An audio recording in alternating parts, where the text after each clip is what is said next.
Welcome back, Mere Mortalites, to another edition of the Mere Mortals podcast. We've got Meanderings here today. You've got Juan on this side of the world. And Kyron here on the other side. Yes, Brazil and Brisbane. Oh, I say Colombia then. Meanderings is a chance for us to, once again, connect, to have a bit of a chat from across the world. We normally are together, whether it's, online or in person. But at the moment, we do have Kyron traveling the world for a little while, and so as such, if you're watching us currently in the video, you do get to see his bald, shiny head, which is going to be as part of a story that I think Kyron's going to share today. You've got me in the buff setup as well on the left-hand side, or if you're catching up on the audio, then it's kind of par for the course. Business standard. As usual. But again, Meanderings is a chance for us to, Meanderings is just a time for us to have a conversation about things that are happening, things of interest that's happening in our life, and potentially sharing any effective philosophy that we have at the moment. But I teased already the bald head comment. Karen, I think we need to begin there. Brazil stuff. Tie that in with whatever it was that you want to talk about. Absolutely. So I've got some Brazil stuff for us here. So there's three. There was one thing that I was going to talk about last time, which was Brazilian food, but I never really got to. So I promised this, and luckily today I actually had an authentic feijoada. I've done it. I've had probably the most famous of the Brazilian dishes, which I didn't even know about today. Lucas, when I got here, he was hyping this thing up, man. He's like, "You're gonna have a feijoada," and I was gonna try it in Sao Paulo, and he's like, "No, don't have any of that bullshit crap. I know a place. We'll go to like the best one." I had another chance in Bauru to try it, and he's like, no, don't do it. The problem is when someone hypes something up this much, there's a very good chance that it's gonna not live up to expectations. So coming into today, I was a bit like, oh, I hope he hasn't hyped this up too much. Feijoada, for those who don't know, it's kind of like a Colombian cazuela. It's basically a stew. So it's a stew of meats mostly. And you can get various different types of it. So this place that we went to had, I think they call it feijoada completa or feijoada inteira, which is like a complete feijoada. And basically it's a self-serve place where they've got these, bain-maries sitting there with the feijoada. There was 3 different kinds at this place. And you try and guess what's in this one. So there was feijoada raíces, feijoada Nutella, and feijoada vegetariano. What do you think was contained in each of these? Rice, Nutella, and vegetables? No, so raíces I think is more like the roots, so like the authentic. It was just like authentic feijoada, and which basically means it has, I think it has like all the animal things, they chuck it in there. So it's got a lot more fat in it, engrasada. The feijoada vegetariano is like vegetarian feijoada. So this is, I think there was some tofu in it, a lot more beans. There's beans in all of the feijoada. And then the Nutella one, which was, so there's this guy here, Crespo. He's really cool. He's learning handstands. Lucas is teaching him. And he was explaining it to me, and he was like, oh, yeah, there's these 3 different types. There's, I'm vegetarian, so I'm going to eat this one. There's this other one, and then feijoada Nutella. And immediately I'm like, oh, yeah, I get it. No need to explain anymore. It's like a sweet feijoada. So instead of being, one full of meat and stuff, it's full of sweet things. Right up your alley. Yeah. And so, like, when you're just... you already know what the other person's going to say. So you're like, I've got it. Don't explain anymore. I've got it. Everything's all good. Mm-hmm. A classic one. Yeah, I remember you telling me about this like 2 years ago, that it was a problem that you were having at work because you were doing this to people. And I did it to this dude, and then he was like talking about some other stuff. And I'm like, none of this makes sense. Anyway, it turns out feijoada Nutella is just a way of saying like light feijoada. So they take out a lot of the fatty meats, and it's healthier, although it's still a lot of meat and beans and stew, I guess. I'm not sure what's in the stew. Yeah, it's like healthy is a relative term here. Yeah, for sure. So you eat it with rice. You eat it with this thing called farofa, which is made of this other thing called I think it's mandioca, which is, if I had to describe mandioca, it's it's cassava.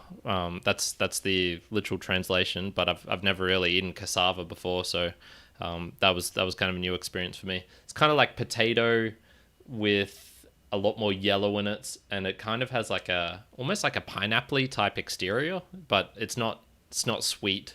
And it's very crumbly, and you can like make it into this kind of crumbly, almost like breadcrumb type mixture. And they eat this with like everything, rice and farofa. You add some like it's kind of like pico de gallo, so it's kind of, a mix of red onion, a little bit of coriander, and some small tomato pieces. Dice that up, and probably a little bit of lime juice as well. What else was in there? And pork knuckle, which was pork crackling. Sorry, yeah. Pork crackling. Yeah. Normally, when I've had that, a good pork crackling. Yeah, it has to be good. When you get crap one, it makes you go like, why do people rave about this stuff? But when you get the good stuff, oof, amazing. Yeah. So that's been my like real authentic experience of food, which I actually had just today. So my belly's still full of it. Tosheo, it means like I'm full in the kind of slang way of saying it. There's a reason why I now consider Australia a third world country, and it is basically because we do not have something which I feel should be a human right: dulce de leche. Or dulce de leche, you might call it dulce de leche. Yeah. Arequipe in Colombia, which is basically, how do you describe it? It's like condensed milk, caramel condensed milk, something like that. Yeah, condensed caramel in like flavoring milk. It's really sweet, but also somehow at the same time not ultra sweet that it makes you put off by it. You can eat. Well, I personally can eat like 300 grams of this stuff pretty easily. It's not a challenge. So they have so much, and dude, it is so cheap. 400 grams of this stuff is less than $3 in some case. Oh man.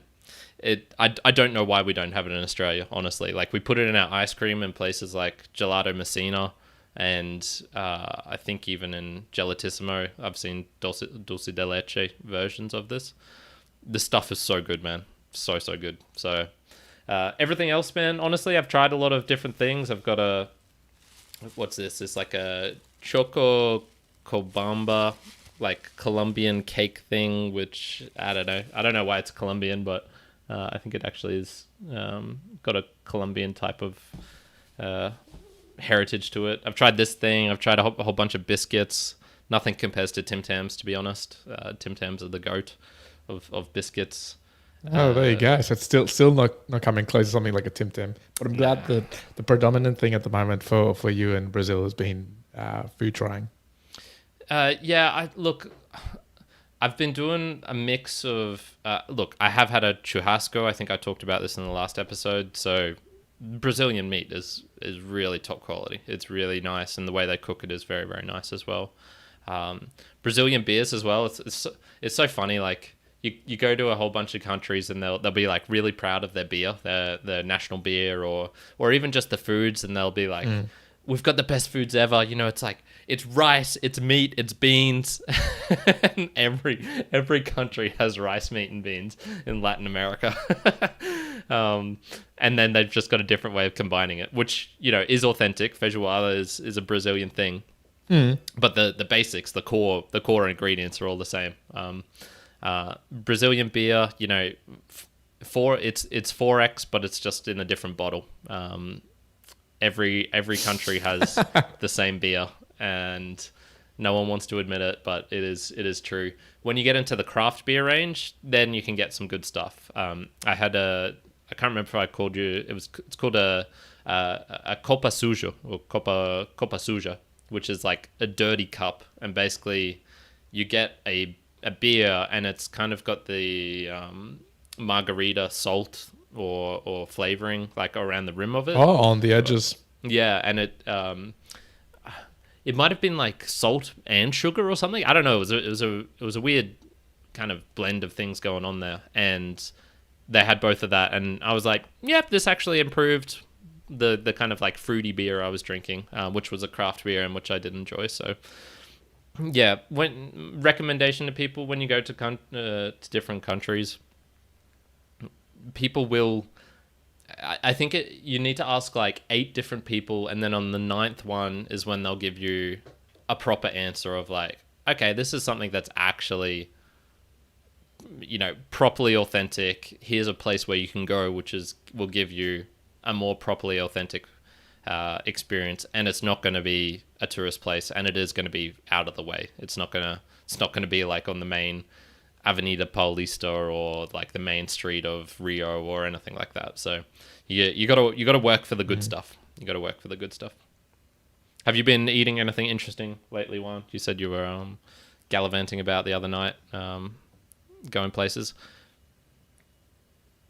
Look, no, I mean nothing is as extreme as probably as different as you've been exploring over in Brazil. I guess I'm still bounded by the Brisbane food, but definitely been attempting to go to different food places. I guess I will actually, speaking of food, I will call out once again, like I like calling out different companies becoming kind of the norm now, but there's a chain here in Australia called Corbett and Claude, and they predominantly do pizzas. They do other food, but predominantly pizzas, right? And I've loved Corbett and Claude for a long time. I go to there's different places here in Brisbane that I've gone to. Always been quite enjoyable until yesterday. We ordered some Corbett and Claude pizza to get delivered. Again, I mentioned a little bit earlier in the monthly goals, we had like a fireplace going inside our home. It was a lovely evening. Like, let's get some pizza. This would be really good. We waited for it to camp. Now, it took about 55 minutes for it to get delivered. So it's quite a while. That's right? A fair chunk, yeah. And once it got delivered, it was a fair chunk of time. Got here. We were pretty hungry. Like, I can't wait to eat it. I opened it up, and it was by far the worst pizza I have ever had in my life. It was stale. There was, on a pizza the size of a little bit larger than, say, a laptop screen, right? A laptop screen, a little bit bigger than a laptop screen. There was, and I swear to God, probably in total, 5 ingredients, 6 individual ingredients. So it was just sauce, and then like 2 leaves, 2 like pieces of meat, and 1 bacon piece. That's it. Nice. I was like, this is just like horrid. So yeah, no, like my food's been pretty good. I've been trying some different things, and then I just wanted to give some hate to Corbett and Claude because yeah, that was just shocking. So I left them like some terrible reviews. I did it by Uber Eats. So I was like, what did you think about your food? And I'm like, let me tell you what I thought. Let me tell you. Beside that, man, the worst pizza I've ever had. Do you want to guess where I had it at? The worst pizza. Was it in Australia or somewhere else? It was in Australia. Yeah. Okay. I'm just gonna go with a traditional Domino's. No, so the worst pizza I've ever had was in a outback pub in the middle of the Northern Territory when my family and I were traveling to. We were traveling to Ayers Rock. Yeah, we flew into Alice Springs, and then we're traveling to Ayers Rock before this was just before it got closed down. So when was that? Probably 2018. Yep. And yeah, we got out to this place, and to be fair to this place, it had a really good setup. Like, it was fancy, kind of had one of those bathtubs with a window glass looking out right onto the desert basically. So every now, apparently kangaroos and stuff would just like come up past your window while you're having a bath and things like that. So the facilities of this place were amazing. But goddamn, we ordered a couple of different pizzas. There was I think it was cuatro quesos, so 4 cheese. And man, the cheese itself was thicker than the base of the pizza. It was feral. It was absolutely terrible. And honestly, the pizzas, from what I remember, were the most appetizing looking things on the menu. So, when you're out in the middle of nowhere, the food might not be the freshest. Let's put it that way. So yeah, that was pretty horrid experience. Yuck, man. Yeah, definitely. A couple of other Brazilian observations. Brazilian roads have some crazy architectural design. One thing in particular is absolutely wild. Have a guess. Juan. What is the wild thing about Brazilian roads? Brazilian roads. Ooh. Some of them can be really, really wide. There has been some nice wide ones. That's not the thing. The town I'm in at the moment, Londrina, has some pretty wide roads. I'm pretty happy with the road size. I would say probably even slightly bigger than just Brisbane roads in general. No, the thing that they love is merging, man. They love to create any opportunity to create merging lanes. They will branch shit off and bring it back in. So, for what to me seems so pointlessly. So pointlessly. So, for example, you can have like a normal T intersection, right? So it's a real big busy road. There's a T, there's a branch off. Now, what can you do? Well, you can just have a turn on, like, just a normal T intersection. You just go onto the road or not. There was this one place in particular in Mandiri. Now, I think you can do this out there because there is a lot of space. So it's like, well, fuck it, yeah, let's like add extra roads in. Why not? So what they do is you instead of like just turning onto the main road, you go forward, you go around this bit here, which then will allow you to merge onto the main road, or you can turn left and go the opposite way instead of just turning left or turning right. It's just, I'll try and put a picture in the show notes perhaps, or in the chapter images, but they just love to merge, man, and I think it's reflected everywhere. Just in their general streets, it'll be like a 3-lane street, but people will park on the furthermost lane, but they won't really park correctly, and so you'll just have all of these opportunities / forced merging where what was 3 lanes goes down to 1 lane suddenly for no reason, and then branches back out to 3 lanes again. You're just like, what just happened here? Why was this necessary? And I think they love it, man. I think they fiend over just merging. I was going to say, there's any Brazilian, maybe Lucas or someone else, can someone tell me why so much merging? Does this come from somewhere else culturally? Is there a particular reason? An engineer maybe in Brazil, why are you doing this? So he was explaining to me that the one particular one in Mandiri was the reason they had this weird T-lane extra like portion road out was for large vehicles like a truck or something. So I was like, okay, yeah, I can kind of get that. I think what we do in Australia is we just have a large like turning radius onto the actual T intersection. So instead of the T intersection being really, really like tight and narrow, it kind of like is more like a tree shape. And so you can get a little bit of wiggle room to get onto it. Whether you're turning left or turning right doesn't really matter. So that was his explanation, but I think Brazilians just love merging, man. I think there's they passion just, for merging. Yeah. I had written down here, Brazilians don't love football; they love merging. The real passion. The last Brazilian observation I really have here is tattoos. They love tattoos as well, man. A crazy amount. I actually had to look this up because I was betting that they actually had more tattoos than Australians in general. And I knew Australians as a country were pretty high up on the have at least one we tattoo love it. list. We love the tattoos. And what the stats say is I think Australians are ranked 5th in terms of how many people have at least one tattoo, and I think the number is 45%, something like that. And Brazilians were in like 8th place with 42%, 41%, 39% maybe. And I just went like, but this doesn't feel like Australia. What's the difference? The difference is the tattoos are so much bigger, man. So it is so very common to see girls And I've noticed, maybe it's because I just look at girls more than guys. That would kind of make sense. But on the back of the on the tricep, on the back behind the bicep, is they'll have a fairly decent like fist-sized tattoo. Very, very common to see people with, full chest ones. Sleeves, not so much, but things creeping up onto the neck, things on their hands, tons on their legs. I think just the size in general, if I had to say, in terms of tattoo coverage on the body, who has more, I would probably say Brazilians on average would have more of their body covered in tattoos, whereas Australians might have more people as a percentage wise who have a tattoo, but it'll be like a smaller one.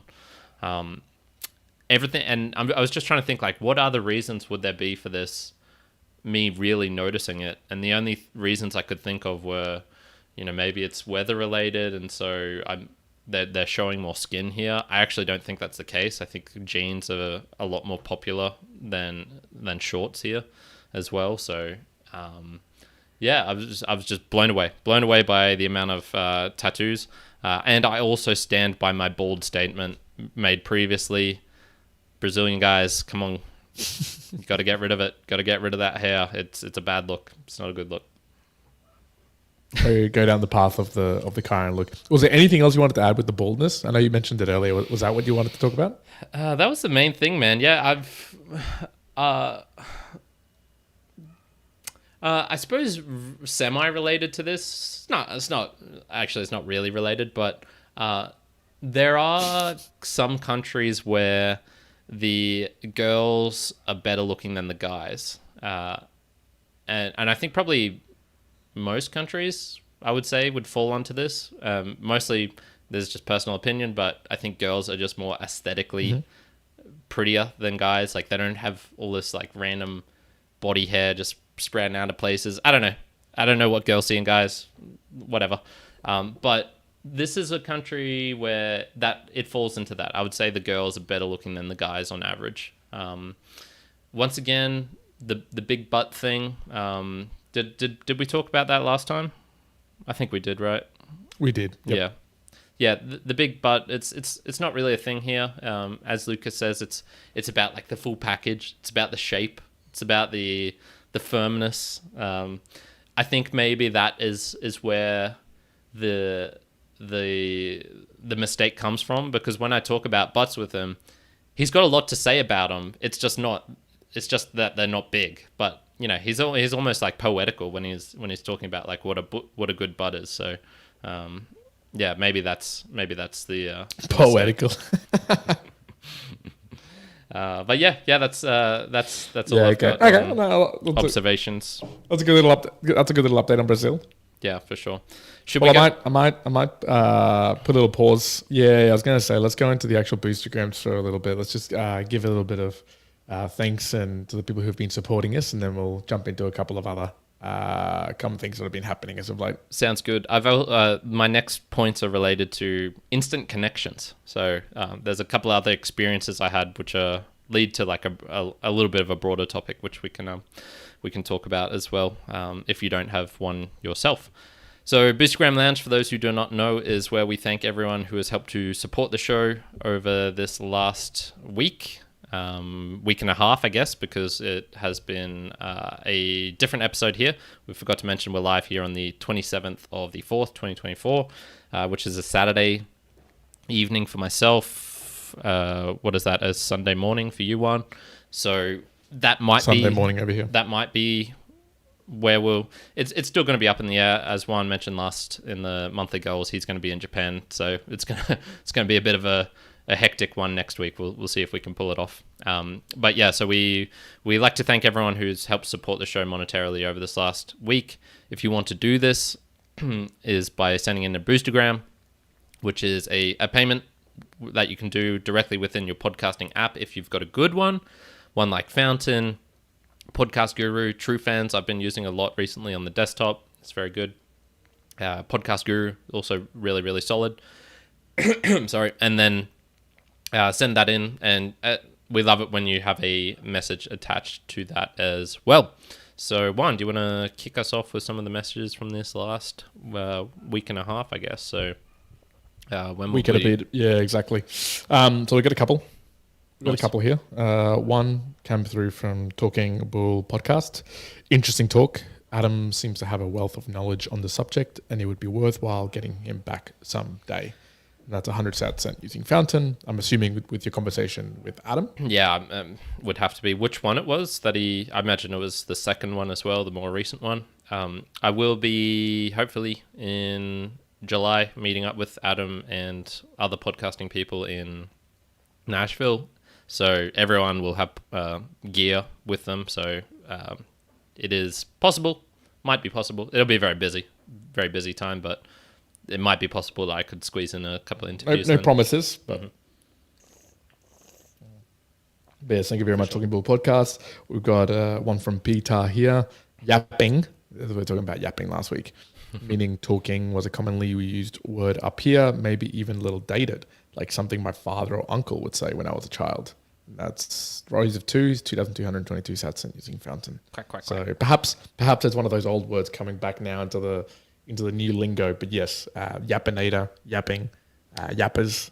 Been seeing a lot more of that in the younger generation. So perhaps it is coming around back again after 60 odd years. I did try and check out the Instagram accounts you recommended. The problem was that dude has like 5 different ones with all with his name, or it'll be like whatever his name, Wisdom. I've forgotten the guy's name. Whatever his name, Wisdom. Whatever his name, Talks. Luke Belmar. Yeah, that's the one. And so you have to find the right one where it's got the people talking shit on it. So you have to do a little bit of digging if you want to find that. And as I was saying to Peter, you know, the Nirvana shirts are making a comeback here. I've seen 3 of them so far, I think, in Brazil. And, you know, he was like, quietly hiding my version of that so the kids don't think I'm trying to imitate them. to match up. But no, thank you very much, Peter, for that. And then we had 2 from Gene Everett. These came through basically live. One saying boost 333 sats using Fountain. Brilliant. And then a follow-up, because we did give him a little bit of a shout-out, 3,333 sats using Fountain, saying you're welcome. Thank you, Gene. Look, this is encouraging. This is the first time we've actually really gotten it live on the podcasting apps, so it's nice when you get a little quick win like that and someone joins in, even though, you know, it's completely random time and completely... not completely, relatively unscheduled. So very, very, very, very much appreciate that, Gene. Thank you. Yeah, absolutely. That's all the support came through from last week and a half. Again, we kind of ask people out there, Mere Mortal Alliance, if you do want to support us, that is the best way to do so. Send through a Boostagram, stream through some Satoshis. We do have the PayPal link there for people who want to utilize that. Yep. But we've talked about this as well. You know, we're going to find other ways and means in the short term, medium term, to provide some other value as well and see if we can get that supported back. But we do appreciate those who support us in that way at the moment. And sending in numbers that you enjoy. I believe this is episode 444. So if you want to send in some 4s, just like Peter did when Juan had his baby and was sending in some 3/8s, some 4s. I believe some cultures, Chinese culture in particular, consider 4s unlucky, but I don't know. I'm kind of like a, you know, underdog sort of thing. So when I see a number like 3's getting all the loves, like Gene's given here, I'm like, well, you know what? You know, 4's not a bad number. I don't mind 4. Yeah, like I think they say, if you send like 444, that's unlucky. But if you send 444,444, that's actually good luck. Try it a couple of times, see what happens. It might be good for you. That probably means double death. I have appreciated everyone who's supporting. Yeah, for sure. Thank you so much. Yes. So Juan, I had I've got a quick one. Okay, yeah, you go. I've got a quick one just before you go into the instant connections in Bitcoin and dating. And I've got 2, had 2, but I'll speak this one and we'll see how we go with time. But around connections, right? So just as a side tangent, I had a couple of conversations last month with Andrew Taylor, and I've had Anthony in the past, and also a guy by the name of Brody Casa. In any case, so one of the things around connections kind of kept coming up, right? Which was a particular circle / group I will tell you that specifically it's called the Mastermind, that I said, you know what, after hearing it enough, I've thought about it, talked to the guy who actually runs it. I was like, hey, I'm gonna sign up. I'm gonna try and do this for a few months at the very least, see what sort of goodness I get. They're called the School of Masters? Yeah, School of Masters, which basically it's a guy, Lewis Mocker, and his wife Robin, who've put together these courses, plus they do a weekly Wednesday conversation, not too dissimilar to what we do, way more structured. And they've got their own sort of community, which they run on a site called Circle. So not too dissimilar to Discord, I guess, with a lot of other functionality, more so for learning. But it was one of those like instant connections where the last conversation I had with Andrew, I was like, okay, this has pushed me over the edge. I'm going to go and try it out. I'll pay the money, but also in a similar way, try to get some learnings around, look, we create, as we've said, over 1,000 episodes now in terms of kind of like valuable content, hopefully for people out there. And I see people who are essentially monetizing it in different ways, probably putting a lot more effort in around the content that we produce. But I've got, okay, this instant connection, I need to like connect with others just to see what's about, one, but two, to try and almost bring back some of that value in the way that we're doing things. To once again, you know, we're playing a long-term game for long-term people in the space of using value for value, but there's got to be some better bridging ways that we help out both our community and us in what we're creating as well. So that was just the short I wanted to add around connections, because I think over the last month I've made enough connections to kind of push me into, hey, try that out for a little bit, see what value we get from it, at least for me, and see if that spreads out into what we're doing in the beer bottles. Brilliant. Yeah, love to see it. Yeah, I remember you've talked about Lewis quite a few times before. So that name is familiar to me, and yeah, we'll keep us updated on what we'll you see. actually We'll see get what out it comes from out. Mastermind. Yes. Will your cranium size expand? Will you lose your hair? And at least double. At least. You better We'll see. Become a brainiac. Get some hair to increase all that increased surface area. You're gonna have to increase your hair size as well to cover. Exactly. So around that, instant connections in Bitcoin and dating. So that I'm going to assume this is in relation to Brazil as well. What's been happening there? Yeah. So as I mentioned before, if you haven't joined our Discord, it's worth jumping in, because every now and then, you know, you get the opportunity where, you know, I'm free or Juan's free and someone else is free, and we just have like a nice little chat. So I had a nice chat with a well-known name on here, Petar the Slav, and he was on our Discord, and we were just talking about girls. We're just talking about girls, and you know, I was talking Lucas's kind of like approaching style has always been very much like.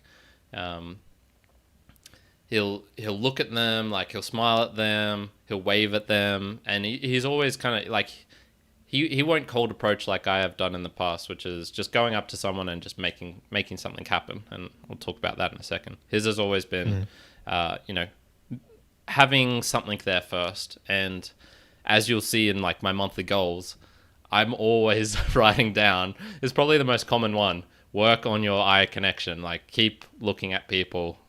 Don't look away. Don't look at other things. And I've always just struggled with that. It's not something I naturally do. So it's no surprise as well that I'm not. That's not my style of waiting for a connection like that. But just in the whole discussion we had, I was looking back in the past and I was thinking, like, you know, did I once have game, i.e. the ability to attract women? Like, did I ever really have that? And I was thinking, like, you know what? I don't think I ever did. I don't ever think that I was creating attraction. All that I got good at doing was making myself available for a girl to pick me who already decided that they liked me. I think that's exactly what I was doing. So, yeah, fair. Yeah.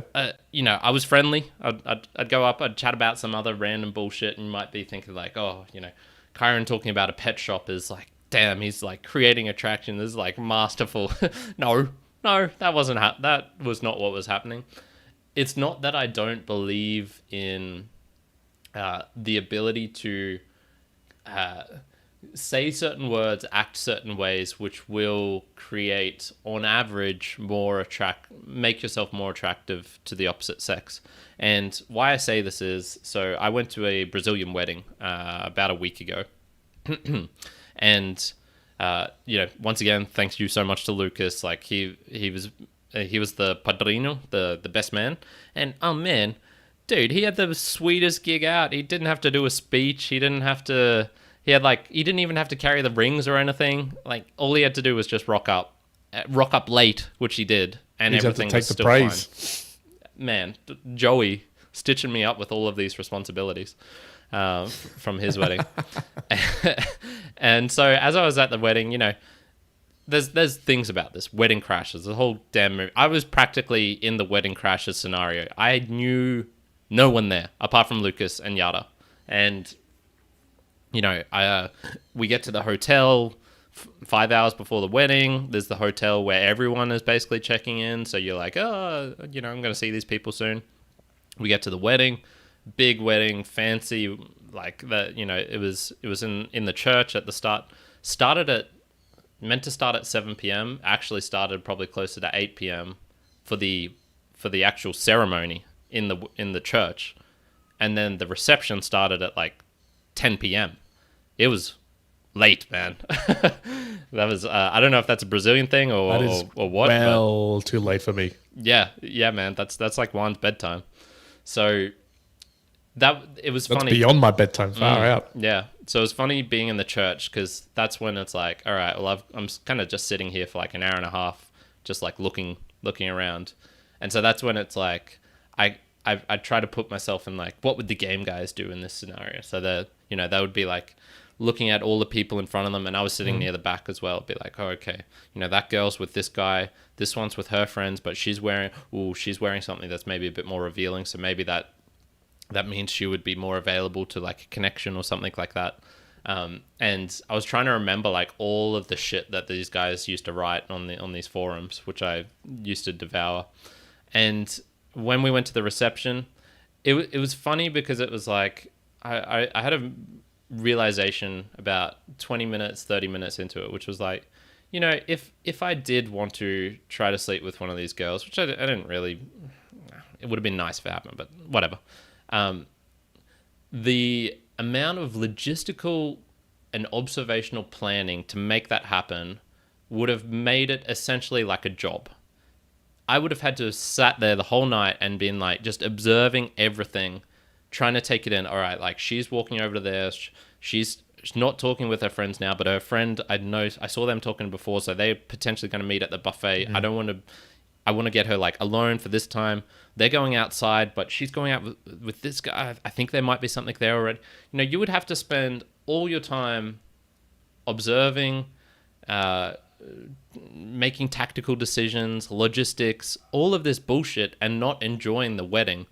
And I did that for 20 minutes, and I was like, fuck this, man. I'm just going to enjoy this. Like, I've never had a caipirinha before, so I'm just going to hang out with like the guys and girls at my table. And I had a fun night. It was great. And it just made me think like, okay, these instant connections, I think it's doable. I think you can create them. I personally don't want to be like that where it becomes a job to try and create a connection with someone. And I'm kind of content with being like, you know what? I'm fine enough being friendly with someone, going up, saying hi, and if something happens, they like me, then, it should be easy. It should be easy. It shouldn't be like, I'm going to talk to this girl for like an hour and a half and try and convince her that I'm attractive or something like that. So it was, I don't know. What do you think? I think you called it out. I think you called it out at the beginning. You called it out at the beginning, which I think I totally agree with, which kind of doubled down as you were talking through that, right? Which is, it's more being present, showing up to the scenarios, allowing for serendipity to take over in that. If someone's already kind of like into you or likes you, then good. And the more that you show up, the more that you can be in place, especially if you're in a more natural, enjoyable self, like you're enjoying the scenario where you are, then it's even better, right? Because you just, in a natural, I guess you could say it in that particular way. But yeah, I mean, if it takes it it takes you out of the environment, or in that case where you're almost like assessing the savannah in some methodological way of like, oh, okay, they're doing this and I can go and do that and attack this way. I think that can be great when it's a more like direct task orientated thing, because look, I'm going to say if you just left it to chance versus being really direct around it, okay, you're probably going to get better results being direct, but at what cost, I think, is what happens. And as you were mentioning there, whether you're at a wedding or you're out enjoying nature or anything else, you have to kind of pull yourself away from that, where you could probably get all of the gains that you're looking for in the, hey, just be interesting, do the things that are fun, right? Like just to be a fun person, experience things. And often when you're in the moment, like you're saying at the wedding, right? Just being curious, experiencing all these new things, people get like generally attracted to you in that case anyways. And then it just kind of doubles down. Then if they already have a predisposition to like you, well, like cool, all of a sudden it just works out well. I guess comparatively, like for me, I think a lot of the times in my past, it's often been, and you know this about me, and probably other me immortal lights do as well, is that whenever I'm not always, but whenever I'm in a situation where it's more public, a lot of group of people, I tend to kind of step into like a fun mood, a really energetic mood. Yeah. I'll be doing a lot of things, getting people excited and connected, and I'm just doing that because I find that enjoyable, right? I'm enjoying to do all those sort of things. And then in turn, in doing that is what kind of attracts other people to go into your vicinity. So yeah, I mean, I totally agree with that. I think I'm glad that you, in the end, pulled away and started just kind of focusing on the enjoyment of the wedding, because ultimately I think that's where you're going to find most joy in that. But then also in probably bringing in someone into your sort of sphere that ultimately cares about proceeding something with you. Yeah, exactly. And so, I left at 2 a.m. Apparently the wedding went on until like 5:30, 6 a.m. This was when they like started to... God damn, man. Yeah, I know, right? And, I don't go out to nightclubs. That's not something I do. I haven't been out to a bar here later than 7 p.m., I don't think. So just last night, I was walking home, and so Lucas and I train generally from like 3 p.m. till 7 p.m., something like that. And then... I've been taken into the habit of just like walking back to my place here, which is about a half an hour walk, and it takes me by the lake. It's a lot of people walking around there at night. Imagine like South Bank at 7 p.m. at night. It's very, very popular, very busy. And it was Friday, so I was like, oh, there might be some bars around here. Could be interesting, poking my head in, looking.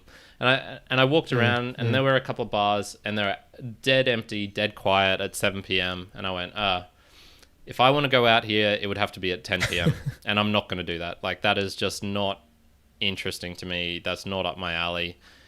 Maybe once off with someone else, that would be fun. But by myself, nah, not a chance. And this wedding was the same thing. It's like, I'm not normally at weddings, man. That's not like my, I've been invited to I've been to 3, I think, in my life, and 2 of those were family.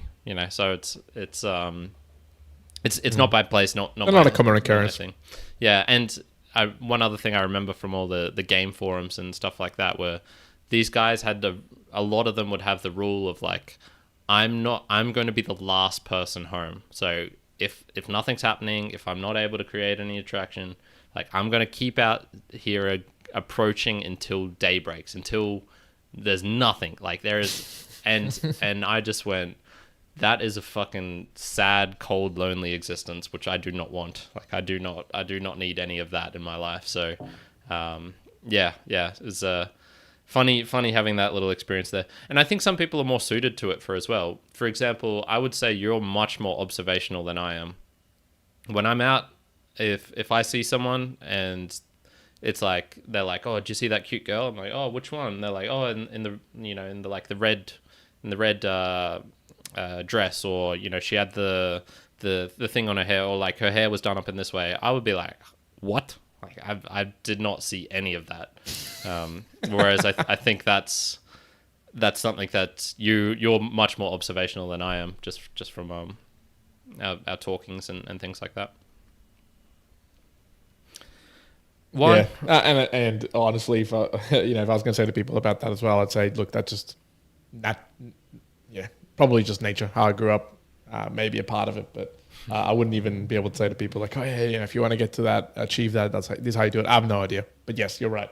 I can be more observational in those instances. I probably should be, to be honest. Even Lucas here is he the other day he got into a bad mood because these two random guys who had never seen before kind of parked up close to where we were doing handstands, and they were doing some calisthenics, but they're the typical age of like, if anything bad is going to happen, it's going to be these guys. They were like early 20s, shirtless, that sort of deal. And he was doing his handstands, but then like he was like looking over a lot, just like side eyeing them, sort of thing. Whereas me, I completely ignored them. Like, it didn't even go through my head that, I should be maybe more careful because there's people around my stuff. Like, it doesn't go through my head, that sort of stuff. So yeah, that's another little tick to add to that. The last instant connection I had here was I met a Bitcoiner one. I met a fucking legit Bitcoiner at that as well, here in not only in Brazil, not only in the state of Paraná, but in the town of Manduri, which is, I said 3,000 people on the Instagram post. I think it's actually 8,000. Tiny little place. And not much bigger, but tiny little place. Yeah, so it was 8 days ago from the time of recording here, which was the Bitcoin halving was happening. And so I was talking with Peter in the Discord. I was like, are you going to do anything? And he's like, yeah, I might strike my hardware wallet lovingly. And I thought, that's probably what I'll be doing, because I'm going to be in a town of, 8,000 people. There's not going to be any, like, I've looked around in here of this town of 800,000 people, and from what I can tell, there's no Bitcoin related things that I can easily find or go to, or events or anything like that. And as I was there, it wasn't that night, that day, but the next day, I believe it's Lucas's cousin. It's either his cousin or a really good friend. I think his cousin. And we started chatting with him, and then Lucas was like, he got a message from him. I'll say his name, Marcelino. He got a message from Marcelino, and Marcelino is telling him to buy some Bitcoin. And he's like, man, he's been telling me this for ages, and I've just never got around to it. I'll do it sometime, I swear. And I saw him at the wedding, and we started chatting, and he's fucking legit, man. Like, he got into Bitcoin like in 2013. He knows all the things. Like, okay. He's basically. I remember he said at one point he had, I think it was like 7 Bitcoin, and this was like 7 Bitcoin, and he knew what they were worth as well. Like, he knew that these were important things and like shouldn't be got rid of. But I think over time, like, he bought an apartment. He's basically, he doesn't need to work now. He's just got enough cash from, enough savings in Bitcoin and enough money coming in from the things that he sold that he sold the Bitcoin to buy with, that he just doesn't need to work. And I'm like, fuck. The thing that impressed me was, what was so cool was he all the reasons that make it valuable, he got. And I just thought, like, there's no way anyone in a town of 8,000 people is going to have any of these problems, think about any of these things. But no, he was like, no, the reason like it's important is because governments fuck with money. The reason it's important is because he got into it because he needed someone who could do like these really cool Excel sheets. And this dude was in Poland, and this was in 2013. The guy's like, oh yeah, I'll do it. To pay me, buy this Bitcoin thing, get it, send it to me, and that's how we'll you can pay me. And so that's how he got into it. Transact. Yeah, it was so cool, man. So cool.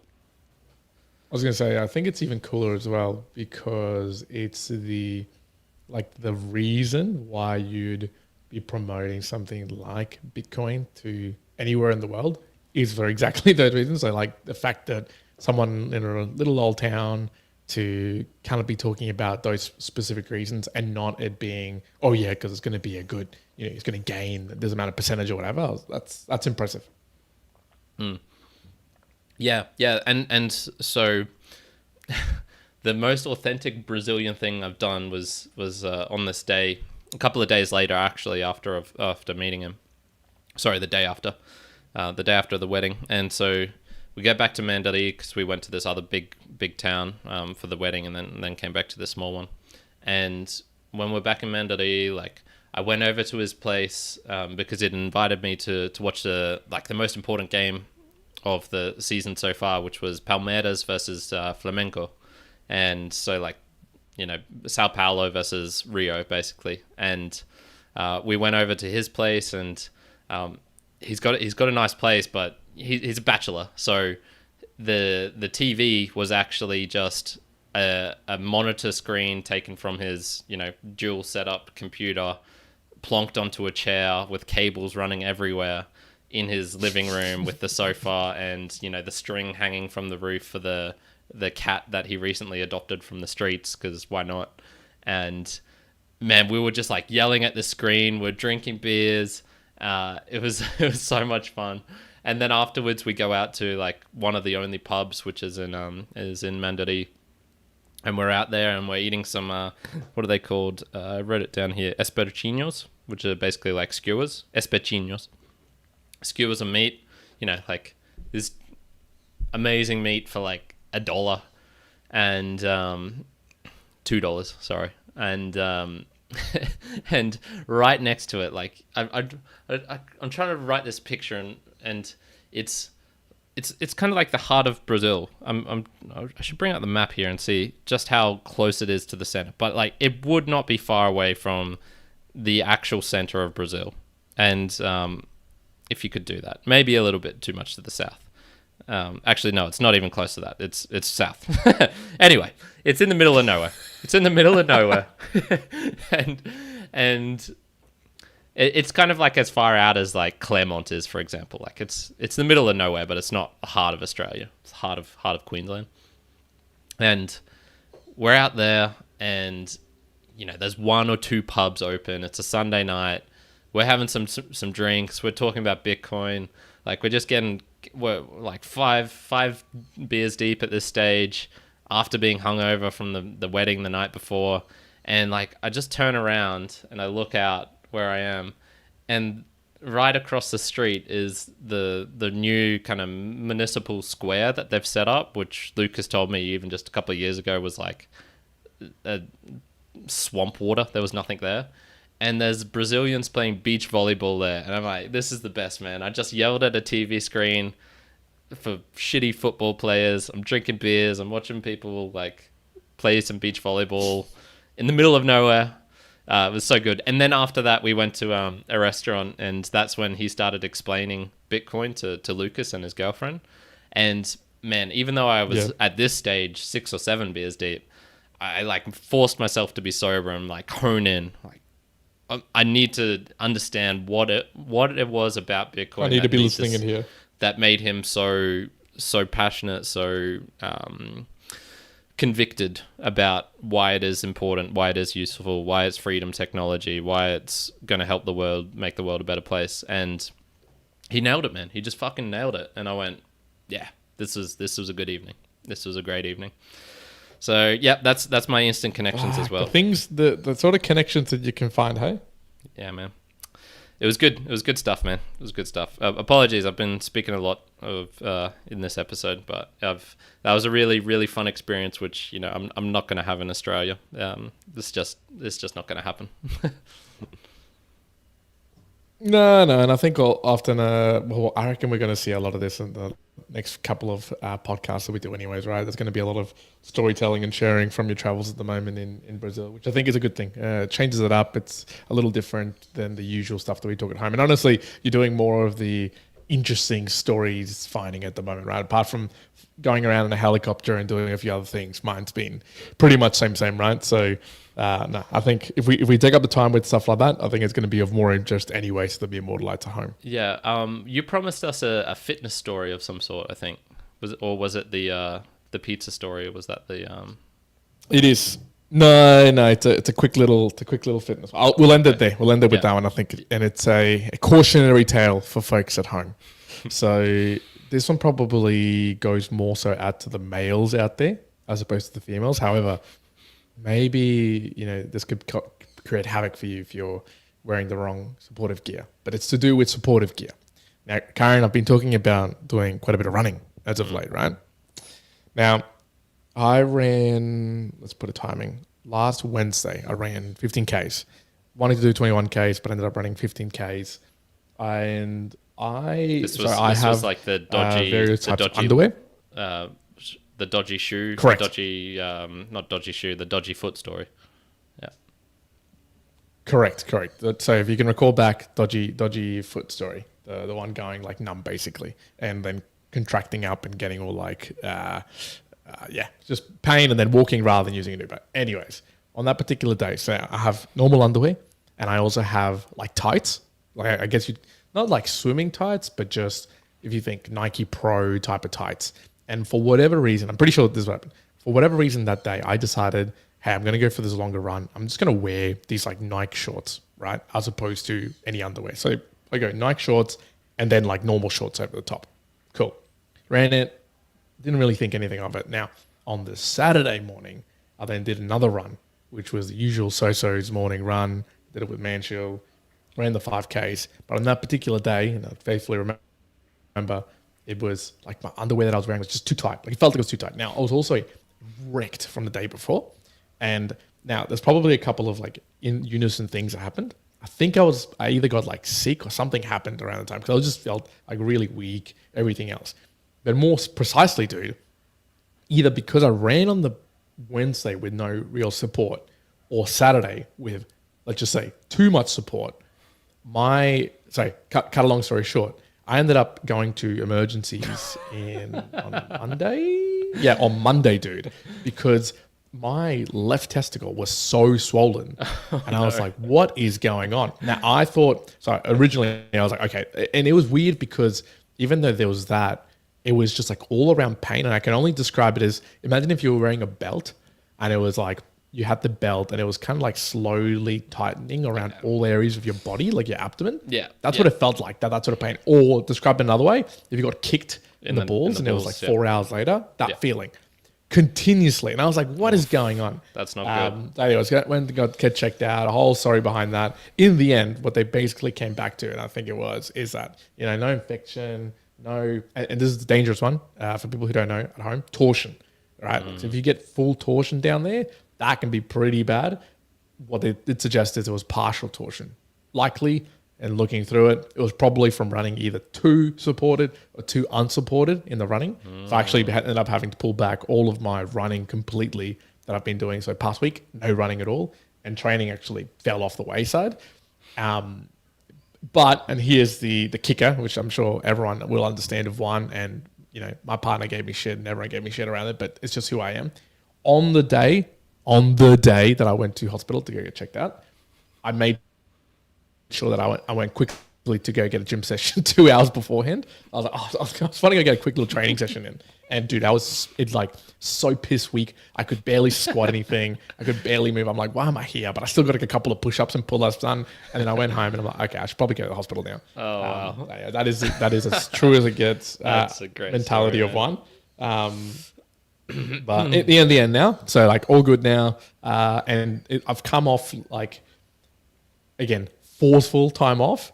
I've come off the back end being like supremely energetic, massive gains coming out the back end. So all you need, folks, is just, cause yourself an injury of some kind, whichever way is fine, as long as you can bounce back from it.